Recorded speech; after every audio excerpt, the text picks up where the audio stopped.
ত্রয়োদশ জাতীয় সংসদ নির্বাচনে পর্যায়ক্রমে প্রায় ২০০ জনের মতো বিদেশি পর্যবেক্ষক আসবেন। বুধবার ইসি সচিবালয়ে এই কথা জানিয়েছেন ইসির সিনিয়র সচিব আখতার আহমেদ। একই দিনে বৈষম্যবিরোধী ছাত্র আন্দোলনের একটি প্রতিনিধি দল সিইসির সঙ্গে দেখা করেন। ২৪-এর নির্বাচনে অংশগ্রহণকারীদের কেউ যাতে এবার ভোটে অংশ নিতে না পারে সেজন্য ইসিকে আইনি নোটিশ দিয়েছে সংগঠনটি। ভোট চুরি, ডামি প্রার্থী সহ নানান দুর্নীতির অভিযোগ আছে বিগত ৩ নির্বাচন ঘিরে।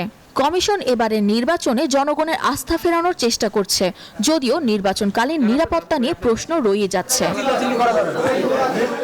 বুধবার বিকেলে নির্বাচন কমিশন সচিবালয়ে নির্বাচনী সমসাময়িক বিষয়ে সাংবাদিকদের ব্রিফ করেন সিনিয়র সচিব আখতার আহমেদ। তিনি জানান, ত্রয়োদশ জাতীয় সংসদ নির্বাচনকে সামনে রেখে ইউরোপীয় ইউনিয়নের সাথে ত্রিপক্ষীয় চুক্তি স্বাক্ষর করেছে ইসি। ১৭৫ থেকে ২০০ জন বিদেশি নির্বাচনী পর্যবেক্ষক পাঠাবে EU. Monalisa heavy flow 15 piece প্যাকেটের সাথে 8 পিসের একটি প্যাকেট একদম ফ্রি। ১৭৫ থেকে ২০০ জনা পর্যবেক্ষক আসবেন। আর ওনারা আমাদের সাথে যে একটা ত্রিপক্ষীয় চুক্তি হয়েছে সেই চুক্তির আওতায় তাদেরকে আমরা এখানকে ফ্যাসিলিটিস প্রোভাইড করব। সাংবাদিকদের এক প্রশ্নের জবাবে ইসি সচিব বলেন, প্রার্থীদের নিরাপত্তার বিষয়ে সবাই একমত, তবে বৈধ অস্ত্র জমা দেওয়ার বিষয়ে এখনো সময় আছে বলে জানান তিনি। এখানে তো আমরা সবাই নিশ্চয়ই একমত যে নিরাপত্তার বিষয়টা প্রাধান্য পাক। আচ্ছা, আর দ্বিতীয় জিনিসটা হচ্ছে এর সাথে আচরণবিধির আপাতত কোনো বিরোধী দেখছি না।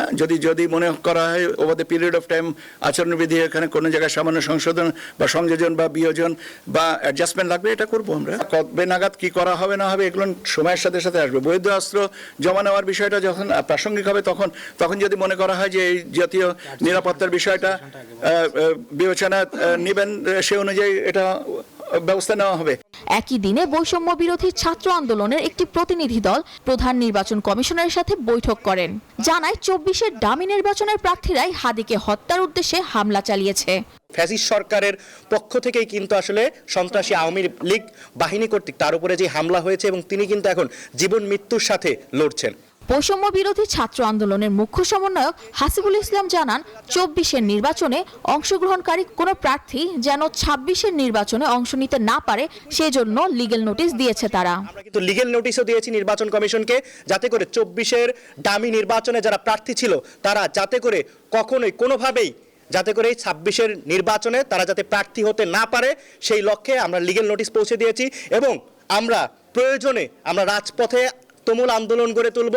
২৪-এর নির্বাচনে সব প্রার্থীকে আগামী নির্বাচনে অবৈধ ঘোষণা করার জন্য ইসির কাছে দাবিও জানান তারা।